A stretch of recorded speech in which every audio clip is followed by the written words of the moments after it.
नमस्कार, मैं हूं सुमित अवस्थी और आप देख रहे हैं इंडिया चाहता है, आपका अपना फेवरेट न्यूज शो। अक्सर कहा जाता है कि हम बहुत जल्दी भूल जाते हैं। पहली लहर आई कोरोना की, हम नहीं संभले। दूसरी लहर आई, कोहराम मचाया, हम अब भी नहीं संभले हैं। अब तीसरी लहर घर के बाहर खड़ी है, दस्तक दे रही है। लॉकडाउन का डर सताने लगा है, नौकरियां जाने की चिंता हो रही है, रोजी रोटी के हालात पर सवाल खड़े हो रहे हैं, लेकिन फिर भी हम संभल नहीं रहे हैं। अगर कोई दोषी है तो शायद हम ही हैं, और यही वजह है कि इंडिया आज यही जानना चाहता है कि कहीं लापरवाही लॉकडाउन को बुलावा तो नहीं दे रही है। क्योंकि बढ़ते कोरोना के बावजूद लगातार आस्था के मेले भी अब सजने लगे हैं, जहां पर बड़ी संख्या में भीड़ आती है। 53% लोग इस खबर को देखना चाहते हैं। इंडिया की दिलचस्पी पीएम की सुरक्षा में सेंध के आरोपों की असली कहानी को जानने में भी है। इस खबर को 23% लोगों ने वोट देकर पसंद किया है। और आज तीसरी खबर के तौर पर इंडिया के दर्शक ये देखना चाहते हैं कि जब सरकारी बैठकें वर्चुअल शुरू हो चुकी हैं, बड़े बड़े आयोजन रद्द किए जा रहे हैं, पाबंदियां लग रही हैं, तो कोरोना काल में ये चुनावी रैली कब बंद होगी या नहीं होगी? राजनीतिक पार्टियों की क्या मंशा है?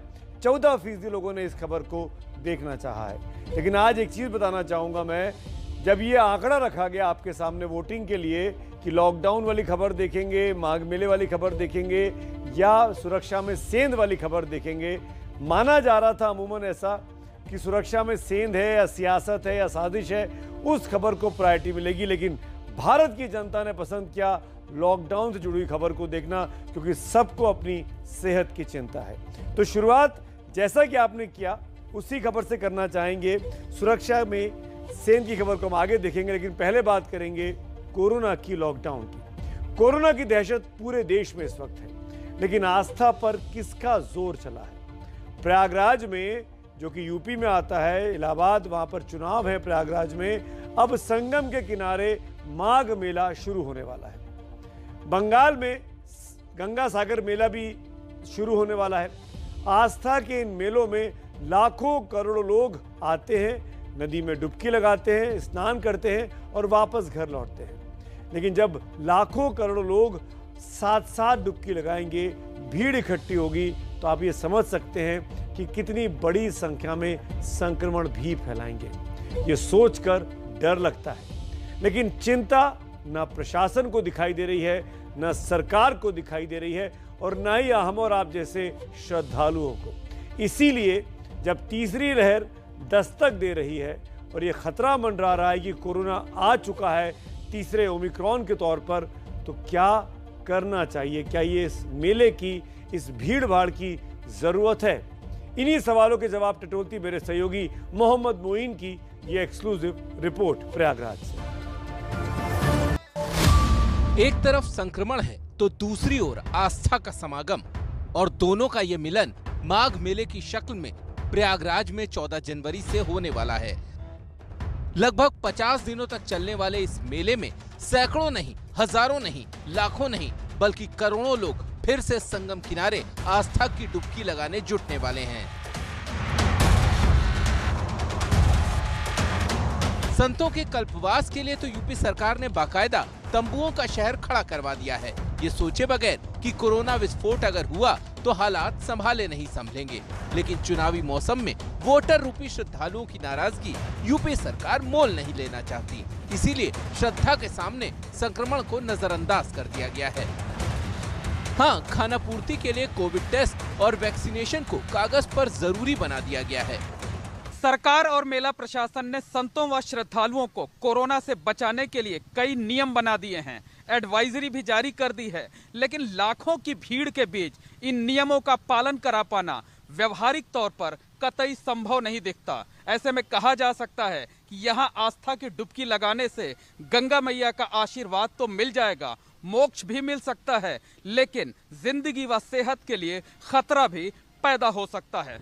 चुनावी रैलियों में तो कोरोना नियमों का पालन हो नहीं रहा, अब आस्था के रेले में कैसे नियमों का पालन होगा राम जाने। और जान को जोखिम में डालने का ये खेल तब खेला जा रहा है जब देश पहले ही देख चुका है कि हरिद्वार कुंभ में क्या हुआ था।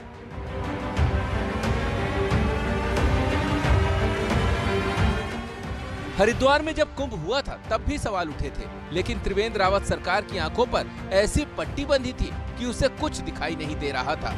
कोविड नियम वहां भी सख्ती से पालन करवाने के दावे किए गए थे, लेकिन हुआ उलट।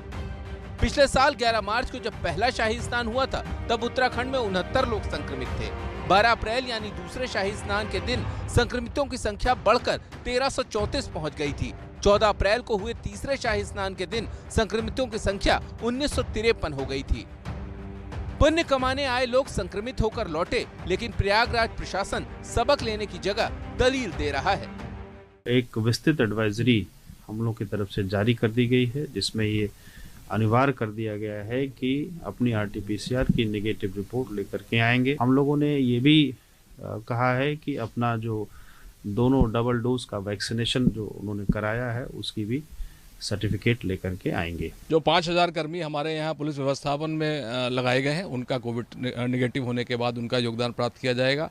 जो बोट संचालित होती हैं उनके नाविक और सहनाविकों का जो है वो कोविड नेगेटिव होने के बाद उनको अनुमति दी जाएगी। इसके अलावा पब्लिक एड्रेस सिस्टम के माध्यम से लोगों को अवेयर किया जाएगा।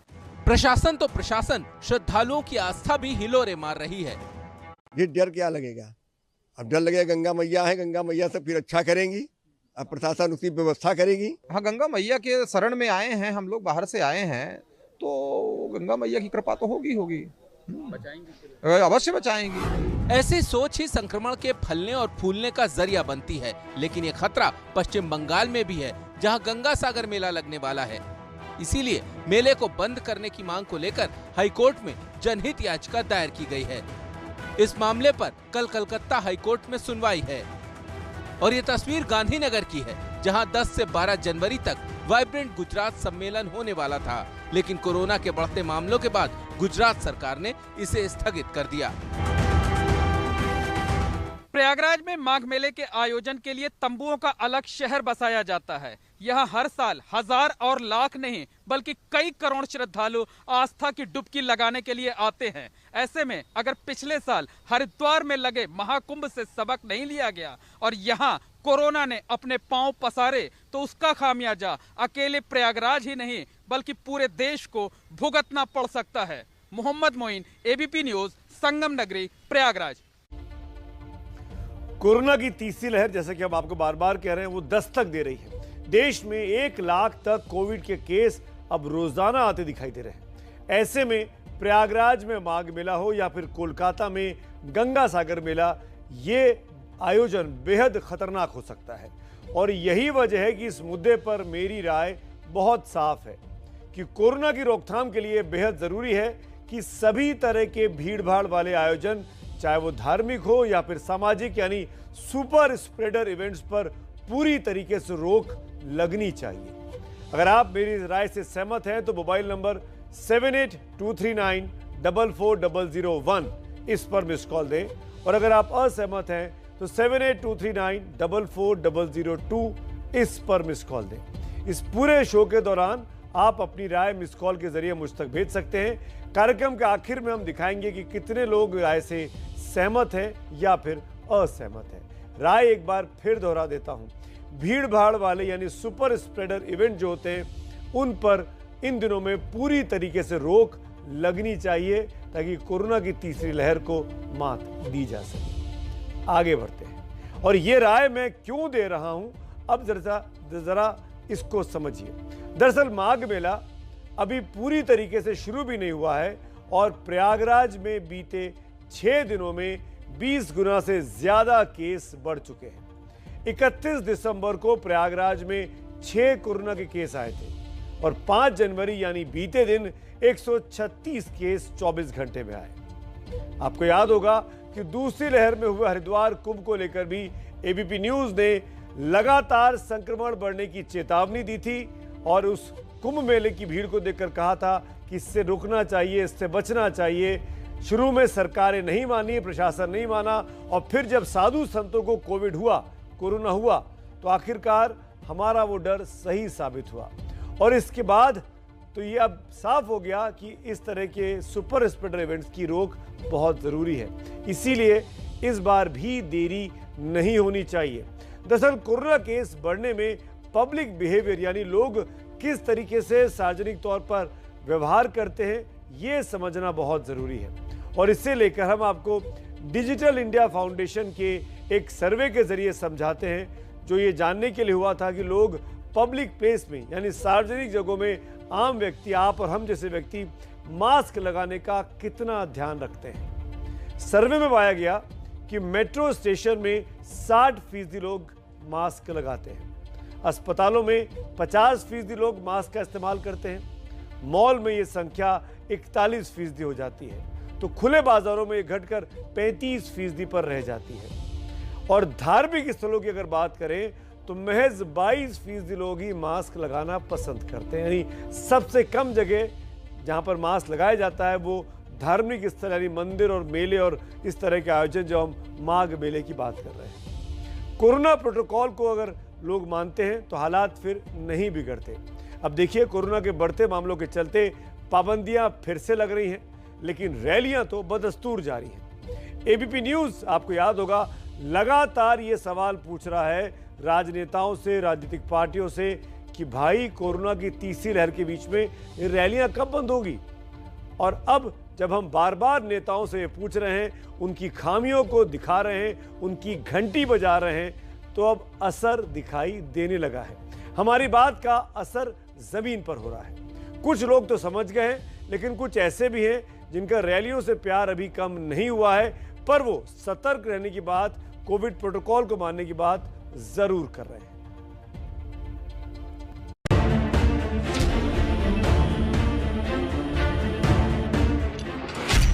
देश में एक दिन में 90,000 से ज्यादा केस।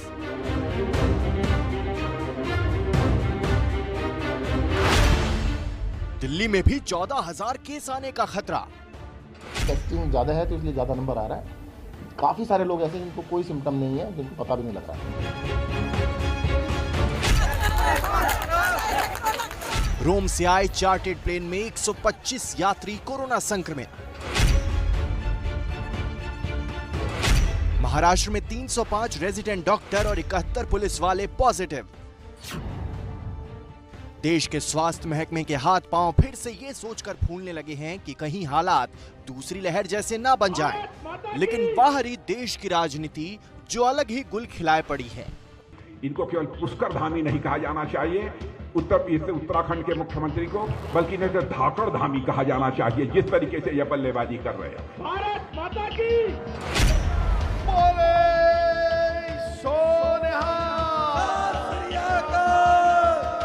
कल तक तुम कहते थे कि कोई विकल्प नहीं है, कोई अल्टरनेटिव नहीं है।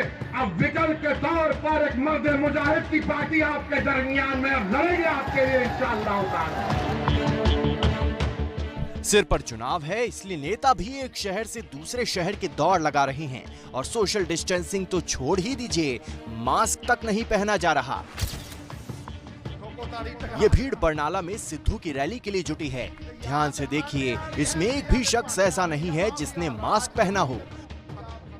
दूरबीन लेकर भी ढूंढेंगे तो नहीं दिखेगा। जानते हैं क्यों? क्योंकि उनका नेता ही बिना मास्क घूम रहा है।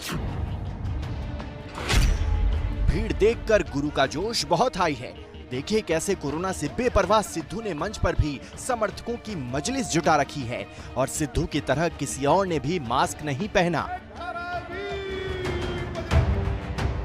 और सिद्धू ही क्यों, उत्तरकाशी में हुई रक्षा मंत्री राजनाथ सिंह की रैली और संभल में ओवैसी की जनसभा में भी लोग बिना मास्क मंच पर मौजूद थे। जिन चंद लोगों के पास मास्क थे भी, वो नाक के नीचे शोपीस की तरह लटके थे। कोरोना के बढ़ते खतरे को देखते हुए आज हुई केंद्रीय कैबिनेट की बैठक वर्चुअल तरीके से की गई।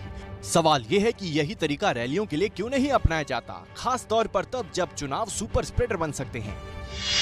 आईसीएमआर के डीजी बलराम भार्गव ने भी माना है कि मौजूदा माहौल में बड़ी रैलियां और रोड शो नहीं किए जाने चाहिए। वीके पॉल ने सलाह देते हुए कहा है कि राजनीतिक दलों को खुद भी रैलियों पर रोक लगानी चाहिए। एबीपी न्यूज भी यही मुहिम चला रहा है कि रैलियों पर रोक जरूरी है और अब इसका असर दिखने लगा है। कांग्रेस के बाद अब आम आदमी पार्टी ने यूपी में 8, 9 और 10 जनवरी की अपनी बड़ी रैलियों को स्थगित कर दिया है। 8 जनवरी को बनारस में होने वाली केजरीवाल गारंटी जनसभा को पार्टी अब वर्चुअल तरीके से करेगी। बीजेपी ने भी डिजिटल तरीके से लोगों तक पहुंचने की रणनीति तैयार की है। एबीपी न्यूज लगातार रैलियों की रोक को लेकर मुहिम चला रहा है। अब तमाम पार्टियों के बाद बीजेपी ने भी ई रैली करने की योजना बनाई है। इसके लिए हर फेज के हिसाब से 100 ई रैली करने की योजना है। इसके लिए UP BJP social media cell ने तकरीबन 1.5 लाख लोगों को एक रैली से जोड़ने की योजना बनाई है। इसके लिए बाकायदा सोशल मीडिया सेल ने 3 लाख कार्यकर्ताओं को प्रशिक्षित भी किया है। यूपी बीजेपी ने राज्य से लेकर जिला स्तर तक अपने कार्यालयों को जोड़ने के लिए सोशल मीडिया का इंफ्रास्ट्रक्चर और प्रेस कॉन्फ्रेंस और वेबिनार, बैठकों, वर्चुअल मीटिंग्स के लिए एक बड़ा इंफ्रास्ट्रक्चर भी तैयार किया है। कोरोना लगातार बढ़ रहा है और बहुत तेजी से बढ़ रहा है। रैलियों को न रोकने का नतीजा ये हो रहा है कि न सिर्फ आम लोग बल्कि अब तो बड़े बड़े नेता भी कोरोना की चपेट में आ रहे हैं। हर रोज एक नए नेता का नाम इस फेरिस्त में शामिल हो जाता है। लोगों को अब ये खतरा समझ में भी आ रहा है और शायद इसीलिए एबीपी न्यूज की मुहिम का असर ये हुआ कि नेताओं के कानों पर जूं रेंग रही है। वो डिजिटल तरीके से कैंपेनिंग की बात सोच रहे हैं और बड़ी बड़ी रैलियों को कैंसिल करने के बारे में भी कुछ पार्टियों ने तो औपचारिक तौर पर ऐलान भी कर दिया है। सी वोटर के सर्वे में जब हमने लोगों से ये पूछा, जो कि हम रोज आपको शाम को 6 बजे दिखाते हैं, कि नेताओं के बीमार होने के बाद क्या रैलियों पर रोक लगनी चाहिए, 64% लोगों ने हाँ में जवाब दिया था। 25% लोग अब भी रैलियां जारी रखने के पक्ष में थे और 11 के पास कोई राय नहीं थी। आप भी अपना ख्याल इस हालात में जरूर रखिए। सामाजिक राजनीतिक आयोजनों और भीड़भाड़ से जरूर दूर रहिए। कोरोना बढ़ रहा है। हर दूसरे व्यक्ति को जिससे आप बात कर रहे हैं, मान के चलिए कि वो कोरोना लेकर आपके पास आ रहा है। इसीलिए आपको अपना बचाव करना बहुत जरूरी है। मास्क पहन कर रखिए, हर हाल में पहन कर रखिए। एबीपी न्यूज ने #मास्कअप इंडिया की मुहिम चलाई हुई है। आप सब इसको जानते भी हैं। बहुत से लोग इसकी हिस्सेदारी निभा भी रहे हैं। हर रोज अपनी तस्वीरें आप में से बहुत से लोग रोज रोज भेजते हैं और अपील भी करते हैं कि हमारी तस्वीर रोज रोज दिखाइए। लेकिन मेरी मजबूरी है, सबकी तस्वीर दिखाना हम चाहते हैं क्योंकि इस कैंपेन को हमको सफल करना और देश भर के लोगों से कहना है कि इन तस्वीरों को देखिए और इनसे सीखिए और आप भी मास्क जरूर पहन कर रखिए। और अब मैं आज की लीड स्टोरी पर एक बार फिर लौटता हूं, अपनी राय आपके सामने रखता हूं और वो ये साफ है कि कोरोना की रोकथाम के लिए ये बेहद जरूरी हो गया है कि सभी तरह के भीड़भाड़ वाले आयोजन, चाहे वो धार्मिक हो या फिर सामाजिक, यानी सुपर स्प्रेडर इवेंट्स पर पूरी तरीके से रोक लगना चाहिए। मेरी राय से आप सहमत हैं या नहीं है, आप मिस्ड कॉल दे सकते हैं। नंबर आपके सामने स्क्रीन पर है 7823944001। अगर आप सहमत हैं और अगर आप असहमत हैं तो 7823944002 इस पर आप मिस्ड कॉल दे सकते हैं। अभी तक 78% लोग मेरी इस राय से सहमत हैं। कार्यक्रम के आखिर में जरूर दिखाऊंगा कि कितने लोग सहमत हुए और कितने लोग असहमत हुए। अभी भी आपके पास करीब आधे घंटे का वक्त है। अगर अभी तक आपने मिस कॉल नहीं किया है तो जरूर मिस कॉल कीजिए। 6 तस्वीरें, 3 वीडियो और इसी में छिपी है कल पंजाब में पीएम के काफिले के साथ हुई घटना की पूरी कहानी। इन्हीं तस्वीरों और इन्हीं वीडियो से बार बार दावे और प्रतिदावे किए जा रहे हैं। जो तस्वीरें और वीडियो जो हमने भी देखे और आपने भी देखे होंगे बीते 24 घंटे में लगातार सब जगह चल रहे हैं। तस्वीरें और वीडियो तो वही हैं, लेकिन कहानी के अलग अलग 2 पहलू हैं। जैसे सिक्के के 2 पहलू होते हैं, इसी तरीके से इस सियासी कहानी के 2 वर्जन हैं। एक बीजेपी का है जो ये आरोप लगाता है कि प्रधानमंत्री मोदी की सुरक्षा में सेंध लगवाई गई, पंजाब सरकार ने जानबूझकर लापरवाही की। जबकि दूसरी तरफ पंजाब सरकार का यह दावा है कि पीएम की सुरक्षा में कोई चूक नहीं की गई और बीजेपी जानबूझकर इस मामले को तूल दे रही है क्योंकि चुनाव में वो इसका फायदा उठाना चाहती है। अब कौन ये जिम्मेदार तय करेगा ये हम नहीं कहना चाहते। हम इस कहानी पर कोई राय नहीं देना चाहते कि बीजेपी सही है या कांग्रेस सही है, पर दोनों की बात सुनना बहुत जरूरी है और यही हमारी जिम्मेदारी भी है कि हम अपने दर्शकों के सामने दोनों पहलू रख देते हैं, बीजेपी का भी और कांग्रेस का भी। तो देखिए कहानी नंबर 1 जो ये कहती है कि पीएम की सुरक्षा में सेंध हुई थी। कहानी नंबर 1, सुरक्षा में सेंध।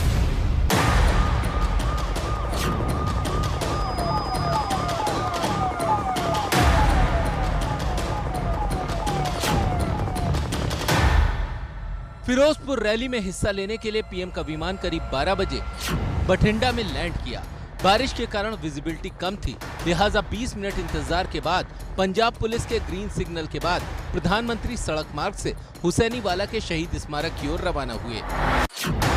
शहीद स्मारक से करीब 30 किलोमीटर दूर एक फ्लाईओवर पर पीएम मोदी के काफिले को रोकना पड़ा, क्योंकि पुल पर विरोध प्रदर्शन चल रहा था। करीब 20 मिनट तक प्रधानमंत्री पुल पर रुके रहे और आखिरकार उन्हें वापस जाना पड़ा, और इसी को लेकर बीजेपी सवाल उठा रही है। पहला सवाल ये कि पीएम के रूट की जानकारी प्रदर्शनकारियों तक कैसे पहुंची। पंजाब पुलिस ने सेफ पैसेज नहीं दिया, प्रदर्शनकारियों और पुलिस के बीच मिली भगत थी, वैकल्पिक रास्ते का इंतजाम क्यों नहीं किया गया। यही नहीं, बीजेपी का आरोप है कि जब इसे लेकर मुख्यमंत्री चरणजीत सिंह चन्नी को फोन किया तो उन्होंने फोन तक नहीं उठाया। जब सुरक्षा कर्मियों ने पंजाब सरकार से उस समय संपर्क साधने की कोशिश की तो मुख्यमंत्री के दफ्तर से किसी ने भी संवाद नहीं किया। किस बात का इंतजार कर रही थी कांग्रेस की सरकार पंजाब में? बीजेपी ये आरोप लगा रही है कि पीएम की सुरक्षा से खिलवाड़ किया गया। करीब 20 मिनट तक एक फ्लाईओवर पर पीएम का काफिला प्रदर्शनकारियों के सामने खड़ा रहा और पंजाब पुलिस ने उन्हें नहीं हटवाया। सुरक्षा में कोताही के आरोपों को लेकर बीजेपी के प्रतिनिधिमंडल ने पंजाब के राज्यपाल से मुलाकात कर डीजीपी और राज्य के गृह मंत्री को तुरंत बर्खास्त करने की मांग रख दी। ਅਸੀਂ राज्यपाल जी को भी मंग की है कि होम मिनिस्टर और डीजीपी ਨੂੰ तुरंत बर्खास्त किया जाना चाहिए और एक बहुत बड़ा षड्यंत्र नजर आता है। बीजेपी का दावा है कि जानबूझकर ये साजिश रची गई। मुख्यमंत्री से लेकर सूबे के गृह मंत्री और डीजीपी ने हालात संभालने के लिए कुछ नहीं किया। ये दावा बीजेपी का है, लेकिन इसका दूसरा पहलू भी है। वो पहलू है इस घटना पर पंजाब सरकार और उसके अफसरों की कहानी।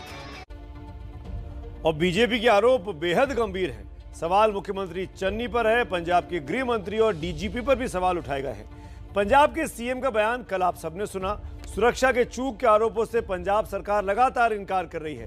पंजाब सरकार की इसे लेकर अपनी दलील है, लेकिन सबसे अहम है वो चश्मदीद। वो भी सुनवाएगी आपको कि कल की इस घटना के बारे में उनकी क्या राय थी, उनकी जुबानी इस पूरी घटना की कहानी। तो क्या है इस कहानी का दूसरा पहलू, ये भी देखिए संवाददाता जगविंदर पटियाल की इस एक्सक्लूसिव रिपोर्ट में।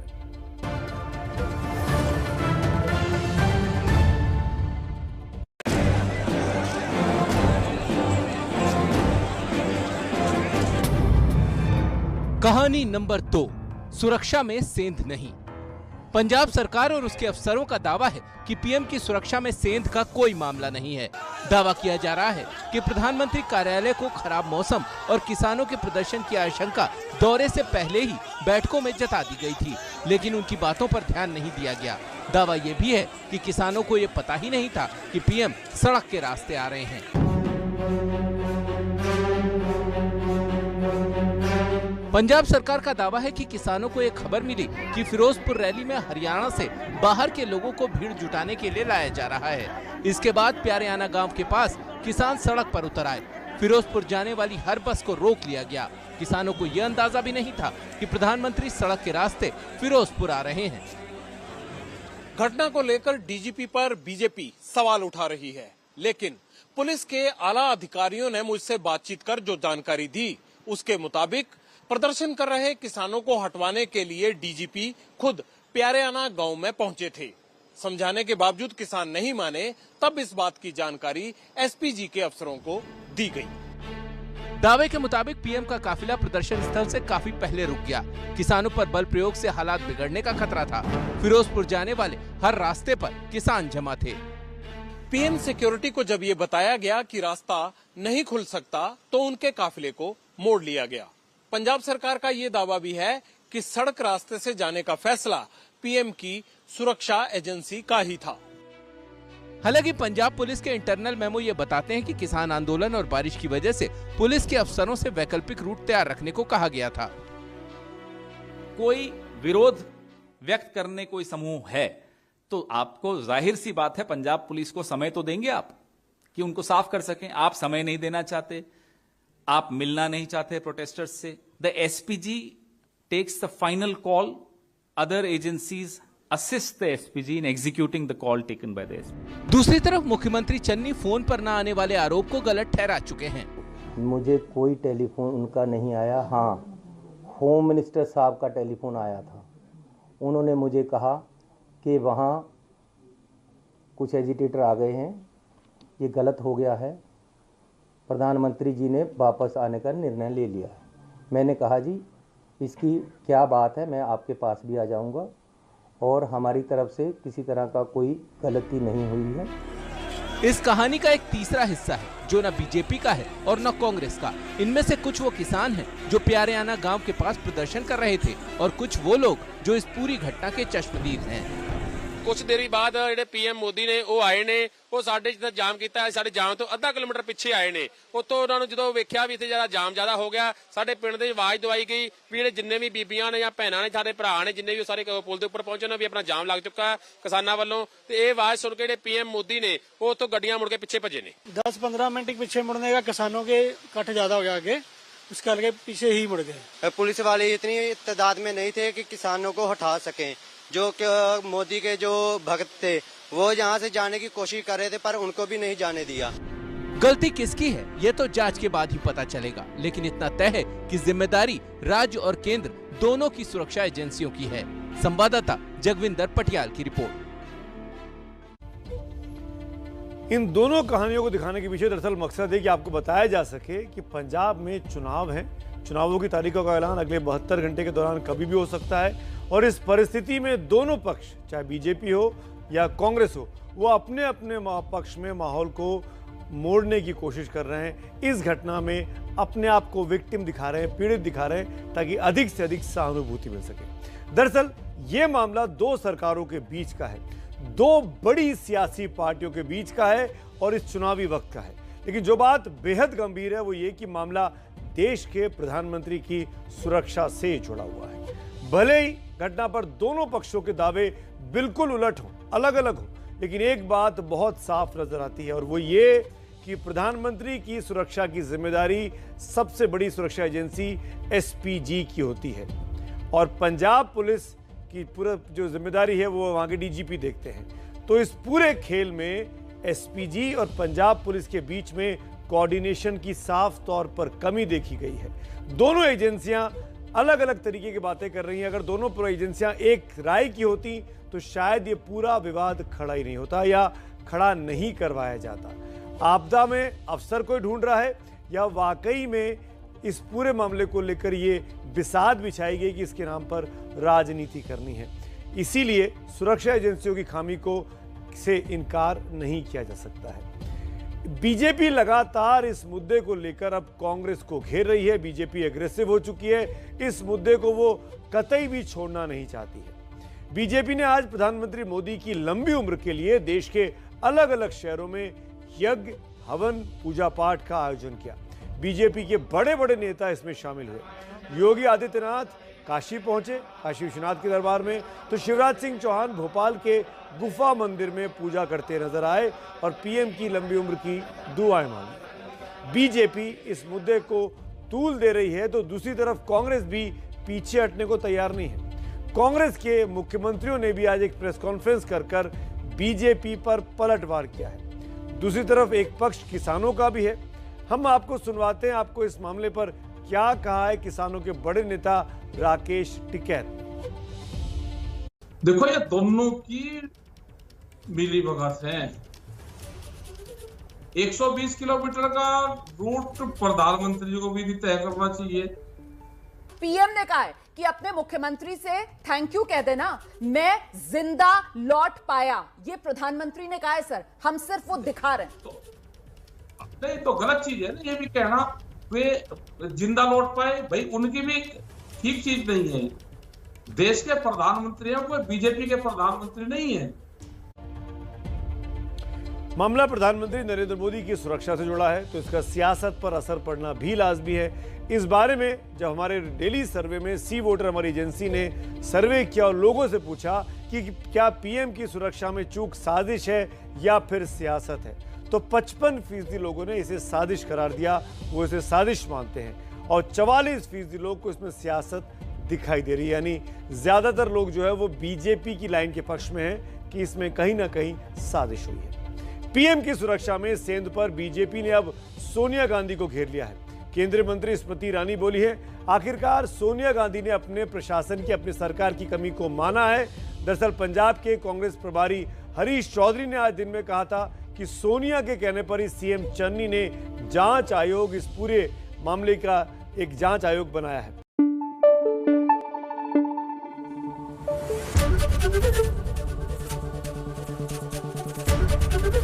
एबीपी न्यूज आपको रखे आगे।